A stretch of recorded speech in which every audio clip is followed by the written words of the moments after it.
જય શ્રી કૃષ્ણ બધાને। આજે ફરાળી સબ્જી બનાવું છું અને ટિફિનમાં ભરવાની હતી, થોડી ઉતાવળથી કરવાની હતી, એટલે મેં જલ્દી બનવાવાળી ફરાળી સબ્જી બનાવી છે। અને બસ તેલ મૂકી અને જીરું, ખાલી જીરું નાખી અને મરચાંનો ને લીમડાનો મેં વઘાર કરી અને ટમેટાને પણ મૂકી દીધું છે।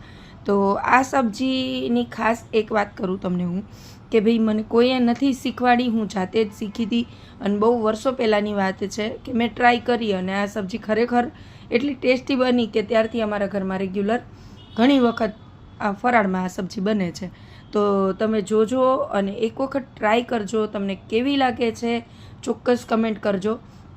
તો મેં ટમેટાનો વઘાર કરી દીધો છે અને એમાં ફરાળી નમક પણ નાખી દીધું છે અને બટેટા પણ ધોઈને નાખી દીધા છે। તો બસ એને બરાબર મિક્સ કરી અને આપણે ધીમે ગેસે એક સીટી કરવાની છે। વઘાર કર્યો ત્યારે ખબર પડી કે એક ચીર રાખી રહી ગઈ, એટલે એને કાઢીને પાછા કટકા કરીને મેં નાખી દીધા હતા। તો લાલ મરચું પાવડર અને ધાણા જીરાનો પાવડર નાખી અને બરાબર મિક્સ કરી દેવાની છે અને પછી ધીમા જ ગેસે આપણે ઢાંકણ બંધ કરી અને સીટી એક મારવાની છે। તો તમને આ સબ્જી કેવી લાગે ખરેખર એક વખત મને કમેન્ટ કરજો કે તમને કેવી લાગે, ટેસ્ટ કરજો, બનાવજો, ખરેખર મજા આવશે। તો મેં ઢાંકણું બંધ કરી દીધું છે અને ધીમો જ ગેસ રાખ્યો છે। તો એક સીટી થાય એટલે આપણે હમણાં ખોલીને જોઈએ। બરાબર સરસ મજાની એક સીટી થઈ ગઈ છે અને હવે એને હું ભાંગીને બતાવું કે બટેટું એકદમ પ્રોપર ચડી જાય છે। પાણી વગરનું બટેટું જલ્દી ચડે। તો બસ સિંગનો પાવડર ઉપર, સિંગનો ભૂકો જે આપણે કર્યો છે એને ઉપરથી એડ કરવાનો છે।